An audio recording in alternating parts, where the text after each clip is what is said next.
नमस्कार। सहारनपुर में पावधोई और ढमोला नदी के जीर्णोद्धार के लिए एक महत्वपूर्ण कदम उठाया गया है। जिलाधिकारी मनीष बंसल के नेतृत्व में एक 3 सदस्यीय टीम ने नदियों के सर्वे के लिए काम करना शुरू कर दिया है। यह टीम नदियों के जीर्णोद्धार और विकास के लिए एक प्रोजेक्ट रिपोर्ट तैयार करेगी। जिलाधिकारी मनीष बंसल ने कहा कि ढमोला और पावधोई नदी सहारनपुर की लाइफलाइन है और इनके जीर्णोद्धार से शहर के बीच से होकर गुजरने वाली नदियों की स्थिति में सुधार होगा। यह परियोजना नदियों की सफाई और विकास के लिए महत्वपूर्ण होगी। सहारनपुर से साक्षी सैनी की रिपोर्ट।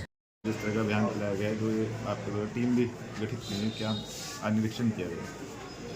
ढमोला नदी और पावधोई नदी जो है वो हमारे सहारनपुर शहर की एक तरह से लाइफलाइन हैं और इसके बीचों बीच से होकर गुजरती हैं।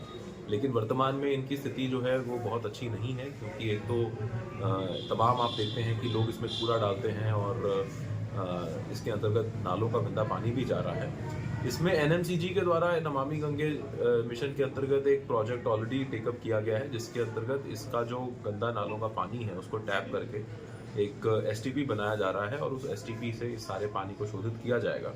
लेकिन उसके बावजूद भी जो इसमें तमाम अतिक्रमण और साथ ही साथ जो इसके अंतर्गत सिल्टेशन हो रखी है और लीगेसी वेस्ट जो इकट्ठा हो रखा है, उसको लेकर कैसे इस नदी को साफ किया जा सके, उसके बाद इसका सौंदर्यीकरण किया जा सके, इसको रिजुविनेट किया जा सके और इसके किनारों पर जहाँ जहाँ पर भी स्थान उपलब्ध है वहाँ पर रिवर बैंक डेवलपमेंट किया जा सके, इसके लिए एक डिटेल्ड साइंटिफिक स्टडी करने की आवश्यकता है। मेरे द्वारा इसमें एनएमसीजी जो मिशन है उसको संपर्क किया गया और एनएमसीजी के द्वारा सहर्ष ही इसके संबंध में एक टीम आज यहाँ पर सहारनपुर में भेजी गई है, जिसमें विभिन्न क्षेत्रों के एक्सपर्ट्स हैं जो कि इस तरह के प्रोजेक्ट्स में डीपीआर बनाने में हमारा सहयोग करेंगे और वो 2 दिन तक इस यहाँ पर आज रुकेंगे, आज और कल वो यहाँ रुकेंगे, इस पूरी नदी का सर्वे कर रहे हैं। इसमें नगर निगम, इरिगेशन डिपार्टमेंट और जल निगम के भी अधिकारी साथ में उनके उपस्थित हैं और वो पूरे क्षेत्र का भ्रमण करते हुए उसके बाद इसका एक डिटेल्ड प्लान, एक प्रपोजल देके एनएमसीजी भेजा जाएगा। फिर एनएमसीजी के माध्यम से ही हम लोग कोशिश करेंगे कि इसका एक डीपीआर बन सके, जिससे कि इस प्रोजेक्ट को हम टेकअप करेंगे भविष्य में। ये एक लॉन्ग टर्म प्रोजेक्ट होगा, इसके एक भविष्यात्मक एक प्रकार की प्लानिंग है और अगर ये साकार होती है तो ये आने वाले समय में सहारनपुर के लिए बहुत ही सुंदर प्रोजेक्ट बन के सामने आएगा।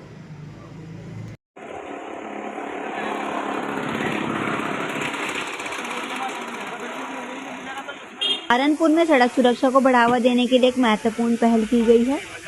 एआरटीओ एमपी सिंह ने घोषणा की है कि जिलाधिकारी के निर्देश पर बिना हेलमेट के पेट्रोल नहीं दिया जाएगा।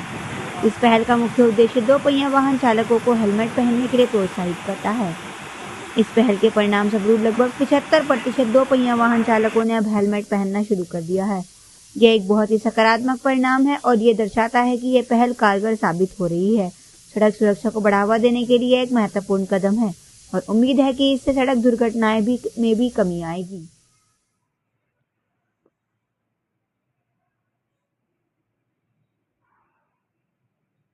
सड़क पे बहुत सारी दुर्घटनाएं हो रही हैं। हमने जो एनालिसिस किया, देखा कि मैक्सिमम दुर्घटनाएं 2 व्हीलर के हमारे चालकों के साथ हो रही हैं, जिनमें पीछे बैठने वाली सवारी उनके साथ हो रही हैं और इसका बहुत बड़ा कारण है कि उनके हेलमेट उनके सर पे न होने की वजह से हेड इंजरी बहुत हो रही है, जिसकी वजह से एक बड़ी घातक दुर्घटनाएं हो रही हैं। तो शासन के मनसानुरूप ये प्रयास हम सब लोग का यही है कि हमारे जनपद के जो पेट्रोल पंप है उनके माध्यम से हमने उनको बिना हेलमेट के पेट्रोल देने पर रोक लगाने का आदेश सरकार से माननीय जिलाधिकारी महोदय से जारी कराया है। प्रयास यही है कि ज़्यादा से ज़्यादा लोग हेलमेट पहने ताकि सुरक्षित रहें और ये जो पूरी प्रणाली है, पूरी व्यवस्था है, ये लोगों की जान बचाने के लिए है। आप सबसे आशा और अपेक्षा यही कि जन सहयोग करें हमारा इसमें, ताकि हम जनपद सहारनपुर की सड़कों को सुरक्षित बना सकें। बिना हेलमेट जो लागू हुआ है, इसके विषय में आपका क्या कहना और क्या स्थिति चल रही है आपके पंप पर? इस चीज़ तो काफ़ी हद तक ठीक है, लेकिन कुछ प्रशासन से जुड़े हुए लोग ऐसे हैं जो हमें परेशान करते हैं, दबाव डालते हैं कि हेलमेट के बिना हमें तेल दीजिए। इस स्थिति में कई दफ़े क्या होता है कि झगड़े का माहौल बन जाता है और हम बिल्कुल उनको कहते हैं, उनसे विनती करते हैं कि बिना हेलमेट के भैया पेट्रोल नहीं मिलेगा, लेकिन वो हमारे पर दबाव डालते हैं कि बिना हेलमेट के हमें पेट्रोल दीजिए। और कितने लोग अभी अवेयरनेस में कितने लोग हेलमेट लगा कर आ रहे हैं? अभी समझ लीजिए 70-75% लोग हेलमेट में आ चुके हैं। 25% लोग ऐसे हैं जो हमें फिलहाल परेशान कर रहे हैं बिना हेलमेट के पेट्रोल देने के लिए। सहारनपुर में राष्ट्रीय सेवा योजना की विशेष शिविर का तीसरा दिन बहुत ही सफल रहा। इस दिन समय सेवकों ने विद्यालय परिसर की सफाई की और उसके बाद नीलकमल सैनी ने एक्यूप्रेशर के बारे में विस्तार से बताया और समय सेवकों को स्वस्थ रखने के सूत्र साझा किए। इसके अलावा समय सेवकों की हल्की फुल्की बीमारियों को दूर करने के लिए भी काम किया गया। तीसरे सत्र में राजकीय अस्पताल से आए डॉक्टर ने